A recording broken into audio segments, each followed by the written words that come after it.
of the units inside are going to be reserved for affordable units geared towards Chicago-based artists, visual artists, performing artists, and that sort of thing. And then also all the stuff at the top, you can see kind of how it tapers backwards. That's where the luxury is going to be focused. A lot of the penthouses are going to be up there, and those are all private balconies for those residents. So yeah, the one next to it is going to start construction as soon as this one is all finished up. It's getting very close to construction on the outside, then they got to do all the interior work before they open up the space fully. But we should see it open up within the next 1 to 2 years.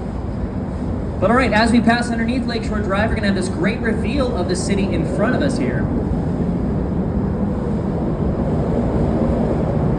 And now let's jump across here to our left side. We can see this blue wavy glass building right there.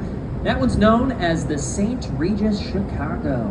The St. Regis is the third tallest skyscraper in our city today, and it stands at 1,191 feet tall, or about 363 meters if you're using metric. Now, this is a bit of architecture from 2020, designed by architect Jeannie Gang of Studio Gang Architecture Firm, which means it's not only the third tallest skyscraper in Chicago, it is also the tallest skyscraper in the world ever designed by a woman and a woman-led architectural firm. So that's pretty cool. Now this building here uses a variety of methods of wind sway reduction. So there's this general rule within engineering that states that you need something to bend instead of break. Well, that applies to skyscrapers. They're all designed to bend and sway slightly in the wind. But you also don't want a building to bend and sway too much, because then people at the top might experience excess motion sickness. And that's not good either. So it comes down to people like these structural engineers to find the balance. And there are a couple of different things you can do to deal with these issues of wind sway.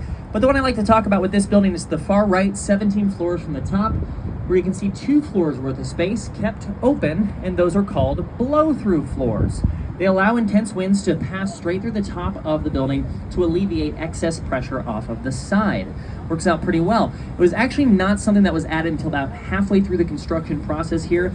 They ran some additional tests, and because of how close this building is to Lake Michigan, which is where we receive the most intense winds in the city, those blow-through floors had to be added to achieve the overall height and allow appropriate amounts of wind sway.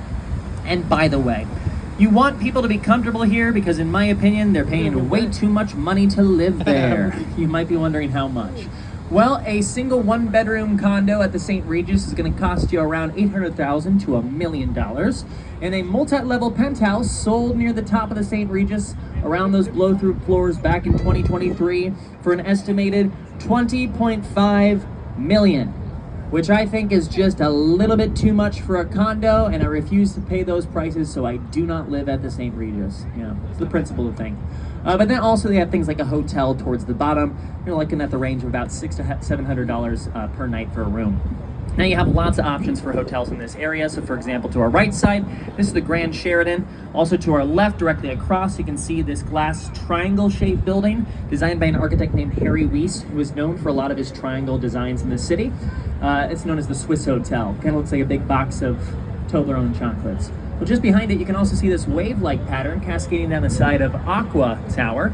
And Aqua is also designed by Jeannie Gang, same architect as the St. Regis. And that's some of her later work from 2020. This is some of her earlier work from 2009. But the waves are inspired by the natural formation of limestone outcroppings that form along Lake Michigan and meant to complement Chicago's waterways. And they also serve as unique balconies for the residents of Aqua, providing each with a fantastic view of the city. But a lot of what we see on this branch is some fairly recent development from the last couple of decades. But now we're going to check out some of this historic architecture as well. Coming up to our right side, we can actually see an onion on top of the Chicago Intercontinental. Take a look. Pretty fun. No, it's just a nice Moorish accent piece to that building. It's a hotel today, but sitting behind that dome, there's also a chimney, and attached to the chimney is a tiny bit of metal sticking out the top. You see that there?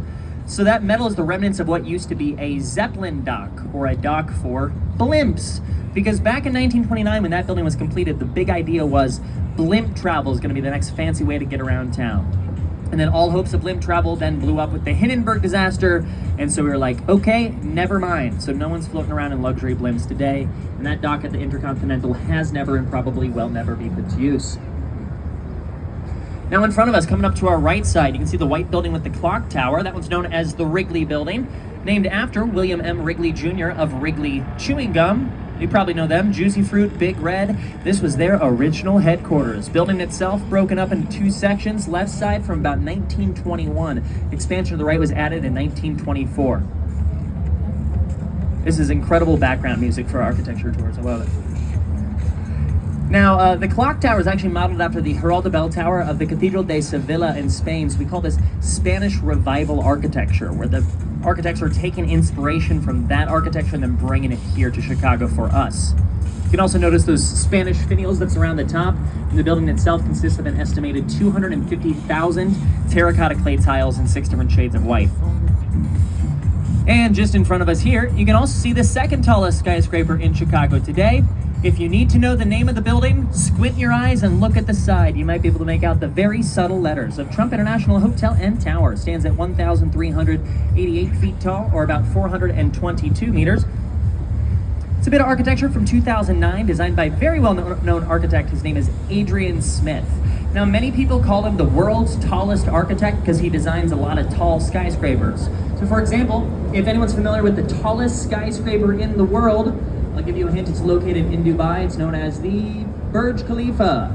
Yes, he designed that one as well. They look very similar actually with the design process, but you would also notice that the Burj Khalifa is roughly double the size of Trump Tower. That's the tallest in the world. That's crazy stuff. And this is also a very good introduction into a philosophy of architecture that we call contextualism. So it's basically when a skyscraper or building is trying to complement the essence of what's already established around it in the area. You can do this in a couple different ways. In the case of Trump Tower, each one of the setbacks is designed to match the height of surrounding buildings. Sections of the Wrigley Building, and the second one matches the height of many skyscrapers across. Then the top right setback matches the height of AMA Plaza, this black box building just behind Trump Tower. Now also across, we can see the Jewelers Building here. Beautiful tan terracotta rises to the top ornamented dome. On each corner exists an old water turret or water pylon. Those disguise the large water tanks inside the corners, which used to house the fire suppression system back in the day. When this first opened, 1927, roughly 70% of the space inside consisted of retail space for jewelers, so that's how it gets its name. The rest consisted of a 23-floor car elevator. It's for the safe transport of gems and jewels. You could just drive to the side of the building, then it would drop you off where the retail space was located. It's no longer inside, had far too many mechanical issues. After less than a decade, it had to be torn out completely. And to our right side coming up, we can see a pair of residential high-rises. A lot of people call those the corn cobs, because that's kind of what they look like from here. Well, it's known as Marina City. Marina City was being heavily constructed throughout the 1960s.